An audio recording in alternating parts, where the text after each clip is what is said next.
Salut tout le monde, c'est PrimeFX et on se retrouve aujourd'hui pour un nouveau tuto C dans lequel on va parler des structures. Alors les structures, il faut les voir comme des types de variables encore plus complexes que ce qu'on a déjà vu jusqu'à présent, c'est-à-dire que des variables classiques ou des tableaux, et qui vont nous permettre de représenter plus facilement en C certaines choses qui pourraient avoir plusieurs propriétés, comme par exemple un livre qui va avoir un titre, un auteur, une date de parution, etc.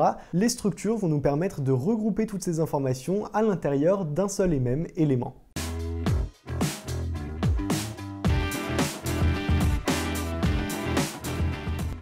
Pour ce tuto, je vous propose donc de partir sur la structure d'un livre qu'on va représenter de façon très simplifiée en indiquant simplement pour un livre son titre, son auteur et une année de publication. Donc la première chose à savoir ici, ça va être comment créer une structure justement en C, et pour ça on va pouvoir utiliser le mot-clé struct comme ceci, suivi du nom de la structure, et on va mettre entre accolades les différents paramètres, donc les différentes variables que la structure va contenir. Par exemple ici pour un livre, donc là je vais remplacer le nom, le nom ça va être livre, et bien je vais préciser ici que je veux par exemple le titre qui va être un tableau de caractères, donc une chaîne de caractères. On va préciser également pour l'auteur un tableau de caractères, donc une chaîne limitée également à 100 caractères, et on va préciser une année de publication comme ceci. On n'oublie pas également, très important à la fin de la création d'une structure, le point virgule qui vient ici de cette façon. Et puis on va pouvoir utiliser cette structure qu'on vient de créer pour créer notre première variable qui sera donc un livre.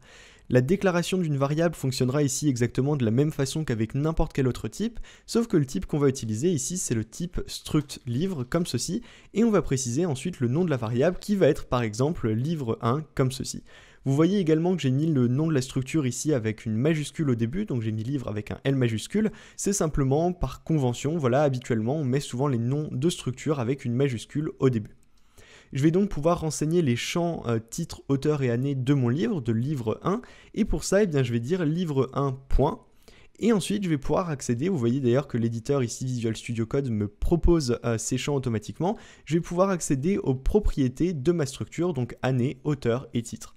Par exemple, ici, on va dire livre 1.année est égal à, et puis on va dire 1997, je vais prendre Harry Potter pour l'exemple, et on va pouvoir remplir les autres champs. Il y a juste une petite particularité, vous savez qu'on ne peut pas, après l'initialisation en C, utiliser la syntaxe, par exemple titre ici, je ne peux pas écrire Harry Potter de cette façon. Tout simplement puisqu'on a déjà initialisé ici notre tableau de caractères. Alors on verra par la suite bien sûr qu'il y a une manière plus simple de faire ça et qu'on pourra faire ce genre d'affectation par la suite, mais pour l'instant, puisque ce n'est pas possible, si je fais d'ailleurs une compilation du programme, donc de cette façon, vous allez voir qu'il va me mettre une erreur, voilà comme ceci, on essaye d'assigner une expression avec un type tableau, donc on ne peut pas faire ça. Je vais donc le commenter et on va se servir d'une petite fonction très pratique qui est strcopy, comme ceci, strcpy, et qui va nous permettre de copier une chaîne de caractères dans une variable.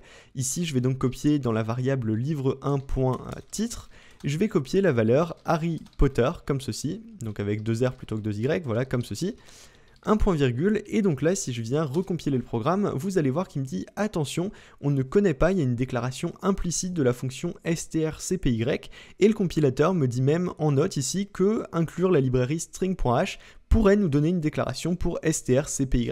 C'est donc ce qu'on va faire, on va rajouter ici une instruction préprocesseur, et on va ajouter la librairie string.h qui va nous permettre simplement de charger un certain nombre de fonctions liées aux chaînes de caractères. On peut donc enregistrer et recompiler, on voit ici qu'on n'a plus d'erreur et on va pouvoir faire exactement la même chose avec strcopy pour livre1.auteur, et on va mettre ici en tant qu'auteur, on va écrire J.K. Rowling, comme ceci. On a donc notre premier livre qui a bien été créé, on a le livre 1 qui est le livre Harry Potter, et donc ici si je veux récupérer par exemple des informations, eh bien je pourrais créer une fonction qui m'afficherait le contenu du livre. On va dire par exemple afficher livre comme ceci, on va lui donner en paramètre livre 1 et on va venir créer cette fonction qui va nous afficher un livre. Alors on crée une fonction, on se demande toujours justement quels sont les paramètres d'entrée et de sortie. Ici j'ai besoin d'afficher quelque chose, donc je vais avoir un ensemble de printf dans ma fonction, donc on n'aura certainement pas besoin d'une valeur de retour, on peut donc mettre cette fonction en void. Ensuite le nom, eh bien c'est afficher livre, et on va lui passer une structure livre, comme ceci. À l'intérieur de cette fonction, eh bien, je vais simplement dire printf, je vais faire un ensemble de printf qui vont m'afficher les informations du livre. Donc on va mettre ici, on peut mettre quelques symboles égales pour montrer qu'on affiche un livre par exemple. De cette façon, on va faire un retour à la ligne. Voilà, on va venir faire ici l'affichage du titre du livre, donc titre %s qui va nous afficher du coup le titre du livre, et ici dans le prototype de la fonction, donc dans cette ligne de paramètres d'entrée-sortie et du nom de la fonction, j'ai oublié un petit élément qui est quand même son importance. On déclare bien ici le type de paramètre que l'on attend, mais on n'a pas de nom pour ce paramètre, donc il faut qu'on affiche ici livre qui va être notre variable de type struct livre. Je peux donc ici afficher livre point et titre de cette façon, et je vais faire exactement la même chose avec auteur, comme ceci, livre.auteur, et également la même chose avec l'année de publication, année, qui va être cette fois-ci non pas %s mais %d, et ça va être livre.année. On a donc notre fonction d'affichage d'un livre et on va voir ce que ça donne quand on arrive ici. Je peux également remettre ici un petit saut de ligne et on va pouvoir recompiler et exécuter le programme et vous voyez bien qu'il m'affiche titre Harry Potter, auteur J.K. Rowling et année 1997. Maintenant, vous voyez que c'est un petit peu lourd d'avoir ici ce struct livre comme ceci partout à chaque fois qu'on va vouloir créer une variable de type livre qui est une structure de livre.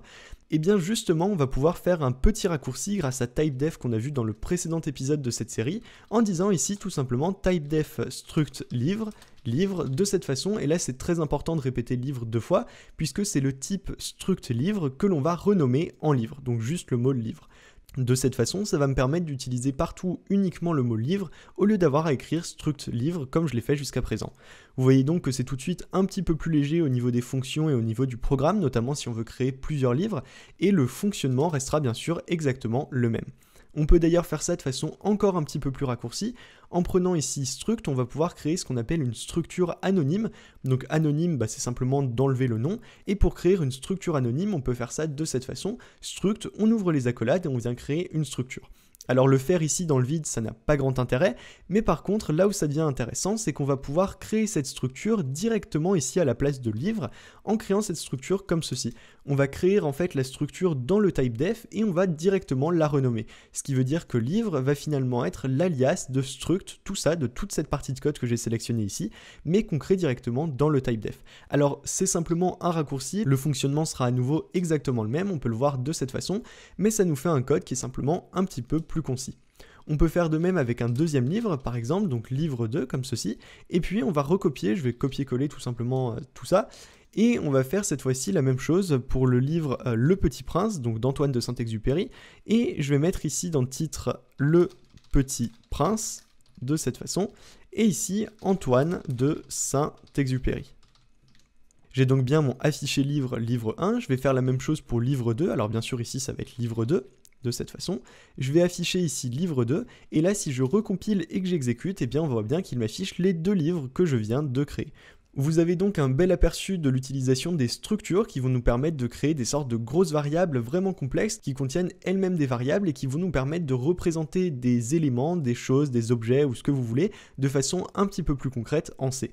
Sachez également qu'on peut aller encore plus loin, on pourrait par exemple créer un tableau de livres.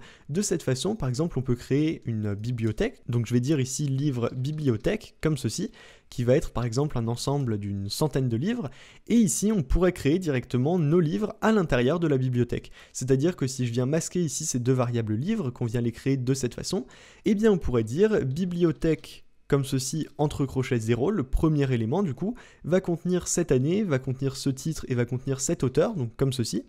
Donc ici ce serait pareil, au lieu de livre 1 on mettrait bibliothèque 0 comme ceci. On peut faire exactement la même chose avec bibliothèque 1 qui va nous permettre de contenir du coup le deuxième livre, et ici au lieu d'afficher les livres un par un, eh bien on pourrait faire une boucle qui va nous permettre d'afficher le nombre de livres que l'on a.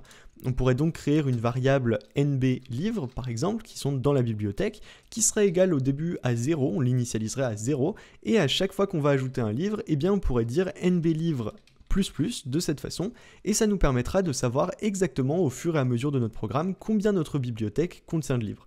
Du coup ici on va créer une boucle for, donc je vais également déclarer un petit i comme ceci, et ici eh bien on va dire for i égale 0, i inférieur à nb livres, point virgule i++, afficher livre entre parenthèses, et on va afficher le livre bibliothèque de i, comme ceci. Donc là, vous voyez qu'on arrive dans quelque chose qui est déjà bien plus complexe, mais c'est pour vous montrer qu'on peut bien sûr jouer avec tous ces éléments concrets, avec ces types de variables, ces structures, etc. Et rien ne nous empêche de créer un tableau à partir d'un type que l'on a créé nous-mêmes. Notamment ici un tableau de livres qui est finalement une bibliothèque. Si je viens donc recompiler et exécuter le programme, eh bien le résultat est à nouveau le même, simplement puisque c'est simplement au niveau de la conception du code qu'on a modifié des choses, mais par contre le résultat, l'affichage veut toujours que l'on affiche l'ensemble des livres de notre bibliothèque, donc c'est-à-dire ici ces 2 livres que l'on a créés. Voilà donc pour les structures, surtout n'hésitez pas à vous entraîner de votre côté, à faire des tests et à essayer plein de choses, que ce soit avec les structures, avec typedef ou avec toutes les choses qu'on a vues jusqu'à présent. Vous pouvez par exemple aller un petit peu plus loin en proposant à un utilisateur de créer sa propre bibliothèque, par exemple en demandant à un utilisateur de renseigner les informations des livres, donc le titre, l'auteur et l'année, ou même d'autres champs si vous en avez envie. Bref, entraînez-vous et pratiquez, c'est vraiment ce qui est le plus important. Je vous laisse bien sûr un lien dans la description pour retrouver les exercices interactifs sur primefx.com. Et sur ce, eh bien, j'espère que ce tuto vous a plu. Si c'est le cas, je vous invite à mettre un petit pouce bleu et à vous abonner pour ne pas rater les prochains. Et sur ce, je vous dis à très bientôt pour de prochaines vidéos.